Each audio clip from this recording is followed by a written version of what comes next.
오늘부터 시작된 북대서양조약기구와 나토 정상회의에서 미국이 한국에 초대박 빅딜 제안을 한 것으로 알려지면서 중국과 일본이 발칵 뒤집히는 놀라운 상황이 만들어졌습니다. 미국이 긴급으로 한국에 상상도 못했던 파격적인 제안을 하면서 아시아의 패권의 지각 변동이 생긴 것인데요. 한국은 초대박 나고 중국과 일본은 한순간에 나락으로 떨어지며 좌절하고 있는 놀라운 상황이 최고 수익률이 여러분들에게 전해드리겠습니다. 스페인 마드리드에서 오늘부터 나토 정상회의가 열렸습니다. 미국이 이번 정상회의에 한국을 초대한 진짜 이유가 밝혀지면서 중국과 일본이 발칵 뒤집혔는데요. 나토 당국자는 모리스 오브 아메리카와의 인터뷰에서 마드리드에서 열리는 나토 정상회의에 한국을 처음으로 초대했다. 우리는 이미 한국과 사이버 방위 비확산 기술 등의 분야에서 협력한 실적이 있다. 앞으로 한국과 협력 관계를 대폭 강화할 것이다 밝혔습니다. 북대서양조약기구 나토는 1945년 제2차 세계대전이 끝난 직후 소련의 물밑 작업으로 2년 사이에 동유럽이 모두 공산화되자 미국 등 서방국들이 큰 위협을 느껴 세운 국제연합입니다. 처음에는 소련을 견제하기 위한 목적으로 세워졌지만 현재 러시아는 이미 땅덩어리만큰 약소국으로 전락했고 사실상 중국을 견제하기 위한 목적이 가장 큽니다. 세계 2위 군사력을 지닌 중국은 무력으로 홍콩을 점거한 데 이어 대만 침공을 시도하려고 하고 있고 대만 다음에는 한반도까지 노리고 있다는 극비 문서가 최근 공개되어 충격을 주기도 했습니다. 뿐만 아니라 동남아시아 영해에서도 인공섬을 세워 해양 영토를 무력으로 빼앗고 있는 상황인데요. 이러한 중국의 비상식적인 세력 확장을 막기 위해서는 유럽과 북미 지역에 그쳤던 나토의 세력을 아시아로까지 확장해야 했습니다. 미국은 한국을 나토의 아시아 리더국으로 하여 중국을 견제하는 동시에 아시아의 질서를 통제하려 하고 있다는 것이 전문가들의 일관된 의견입니다. 중국은 대충격을 받았습니다. 그동안 한국은 중국이 다루기에 쉬운 대상이었습니다. 한국이 마음에 들지 않으면 한국산 제품 수입 금지에 또는 한국에 필요로 하는 중국산 반도체 소재나 원재료 수출 금지를 통해 한국의 경제를 쑥대밭으로 만들어 놓을 수 있었는데 한국이 나토에서 핵심적인 역할을 맡게 되면서 앞으로 한국을 건드리는 순간 미국과 캐나다 그리고 유럽연합이 중국에 강력한 보복 조치를 하게 됩니다. 이 때문에 중국은 현재 초비상이 걸렸는데요.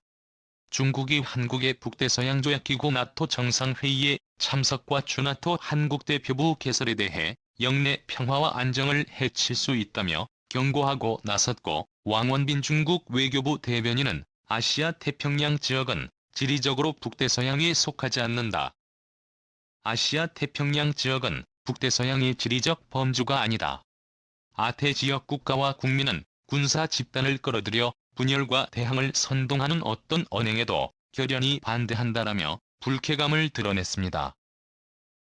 미국은 즉각 중국의 경고에 나섰는데요. 중국 외교부 대변인의 발언 내용이 알려진 뒤에 미 백악관에서는 이에 대한 미국 측 입장을 묻는 질문이 나왔고 존 커비 백악관 국가안보회의 전략소통조정관은 중국은 한국이 무슨 회의에 참여할지에 관한 거부권이 없다고 받아쳤습니다.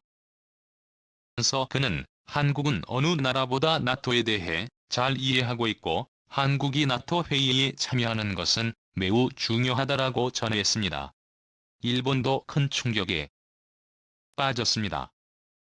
일본은 당연히 자신들이 미국이 주도하는 나토의 아시아 리더국이 될 줄 알았는데 일본이 아닌 한국을 택하자 큰 혼란에 빠졌습니다. 이에 기시다 일본 총리는 나토 회의에서 한국과 이야기하지 않을 것이라며 소심한 복수를 예고했는데요.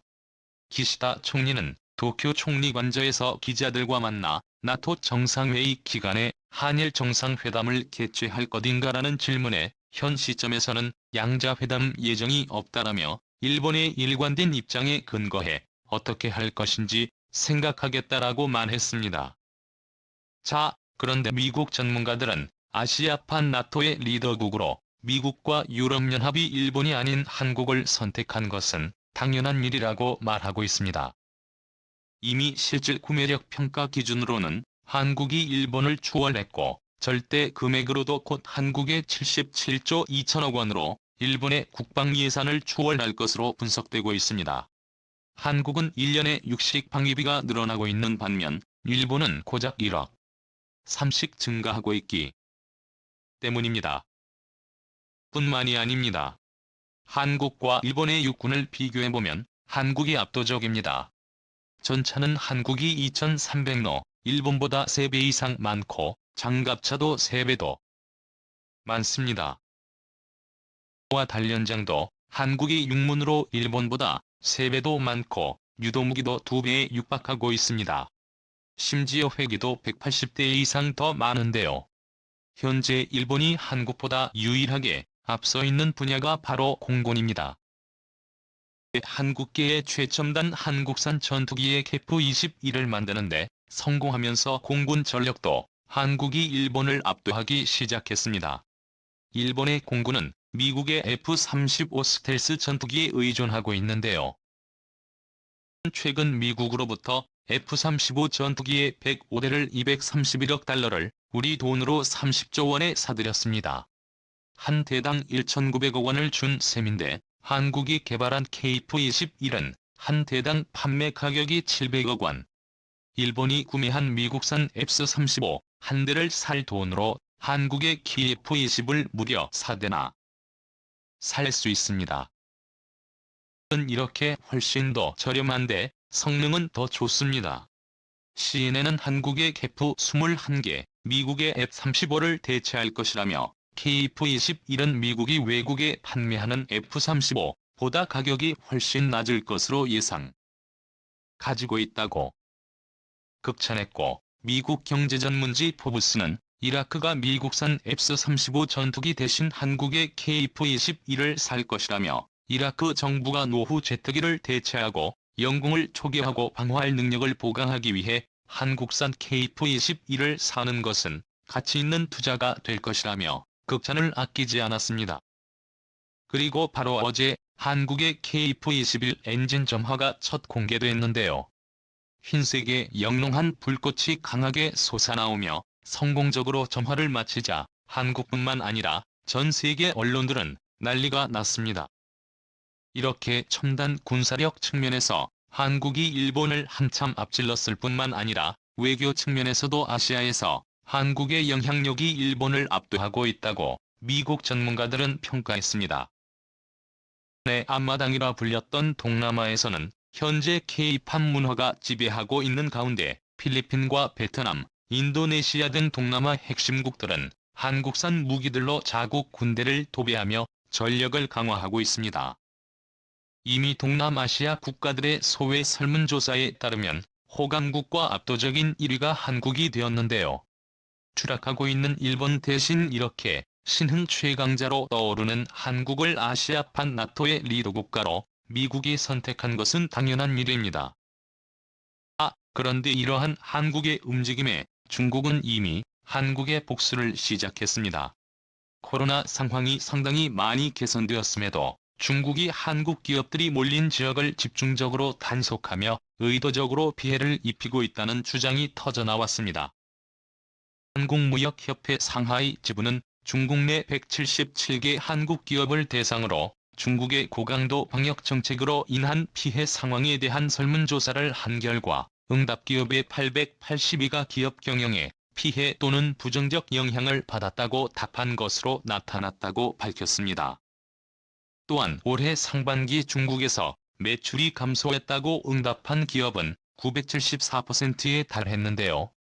이 중에서 작년 동기 대비 매출 감소율이 50%가 넘는 기업은 301.4%에 육박했습니다. 중국 기업들이 봉쇄 정책으로 받은 피해보다 비교할 수 없을 정도로 큰 수준인데요. 중국 정부는 한국 기업에만 유난히도 강력한 이동 제한뿐만 아니라 심지어 영업과 마케팅 활동까지 제한하며 통제한 것으로 드러났습니다. 이뿐만이 아닙니다. 중국인들은 한국의 부동산 시장을 교란시키기 위해 여전히 한국 부동산을 쓸어 담고 있는데요. 최근에는 8세 중국인마저 한국 부동산을 쓸어 담고 있다는 충격적인 소식이 전해졌습니다. 한 한국인 세입자는 자신이 월세를 계약한 집의 주인이 8세 중국 어린이라고 털어놓았는데요. 중국인이 지난해 한국에서 아파트 등 건축물을 약 7천여 건 사들인 것으로 파악됐습니다. 특히 부동산 가격이 가장 많이 급등한 서울과 경기 지역에서 대규모로 사들이고 있는데, 더 큰 문제는 이렇게 중국인들은 자신의 1살짜리 자식들을 총동원해 한국에서 대규모로 부동산을 사들인 뒤 월세를 받아 챙겨 세금을 거의 내지 않은 채 중국으로 돈을 빼가고 있다는 것입니다.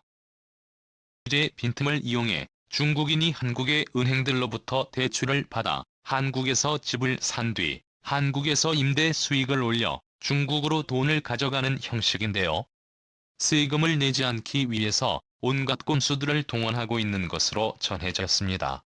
오늘도 감사합니다. 멋진 하루 보내시길 바랄게요.